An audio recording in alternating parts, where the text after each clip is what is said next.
Transformer!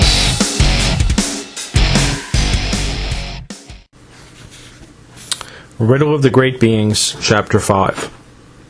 Tardik, Cretaceous, and Kerbold had been riding for a full day. They had left Sorel, his iron wolves, and his dire warnings behind, but none could forget his words. Kerbold had been silent since then, lost in his own thoughts. Tardik was more watchful than ever, hoping to spot the next attack before it was too late. For his part, Cretaceous had decided that Sorel had gone mad after so many years in the mountains, and there was little point in paying attention to the ravings of a madman. Tardik paused to glance at the metal fragment he carried with the strange map inscribed upon it. Yes, they were almost far enough to the north. Soon it would be time to turn east and head for where the symbol of the red star was located on the crude chart. Kerbold abruptly reined the Sandstalker to a halt. "I've changed my mind. I want to turn back," he said. "We're not turning back," Cretaceous answered without turning around. "I don't even know what we're doing here," snapped Kerbold. "Who cares what's beyond the mountains? We have our own problems at home." "Maybe the two are connected," offered Tardik. "Maybe there's something up here that can help us deal with the Bone Hunters, the Voroks, and the Skrull." "We're here for a weapon?" Kerbold asked. "If there was something that powerful up north, the Elders would have sent Glatorian to get it." "Maybe they didn't want something like that in the hands of Strack," muttered Cretaceous, "or Kina, for that matter." "Shut up," said Tardik. "Hey, I have a right to say what I think," replied Cretaceous. "No, I mean shut up. I think I hear something up ahead," Tardik said.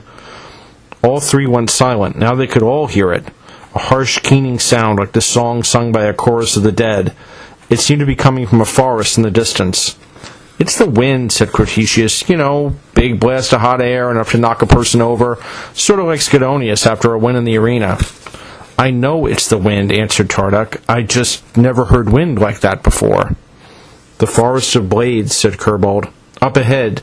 Maybe that's the place Sorel was talking about." "I don't see any blades," said Cretaceous. "I see trees. That means maybe there's some fruit or something else we can eat.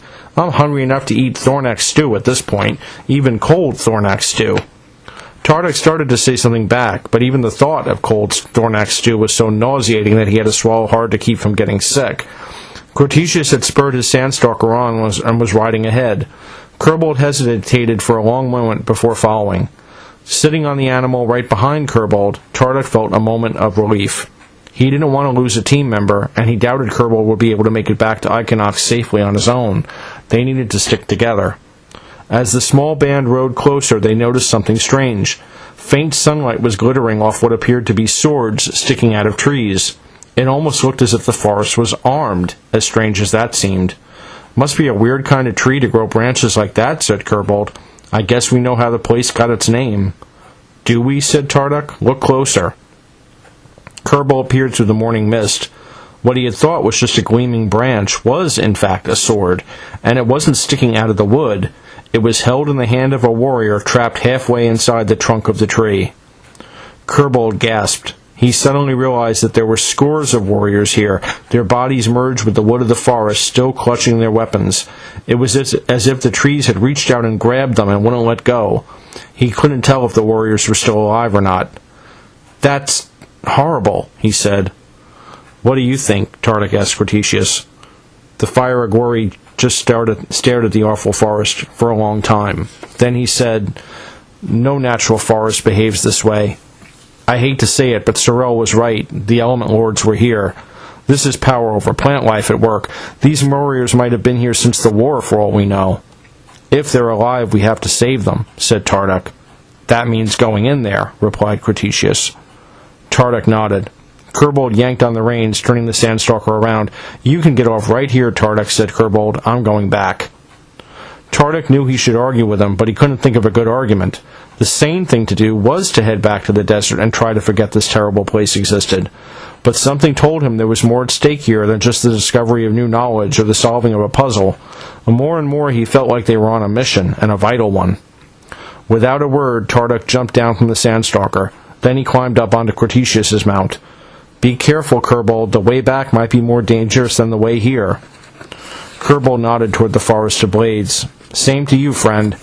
I think you're crazy to go in there, but I'll make sure everyone back home knows you were trying to help others, and..." His voice broke and he stopped speaking. Tardik leaned over and shook his hand. In their hearts, both believed they would never see each other again. Tardik waited until Kerbal was well on his way before asking Creticius to get the Sandstalker moving. Together they rode into the cool green shade of the forest. They were so close to the warriors that Tardik could have reached out and touched their armor, but he did not. He was doing his best to be brave, but he knew if one of the trap warriors should suddenly move, he would have to scream. None of them did. The two Agori rode deep into the forest. It was silent. No birds sang here, no rodents scurried across the leaf-strewn floor in search of a meal. It was a garden of sorts, but it was not a place of life. At least that was how it seemed to Tardik and Creticius, right up until the moment when the wind gusted again, the howling noise rose, and the branches all around reached out to seize them both. To be continued.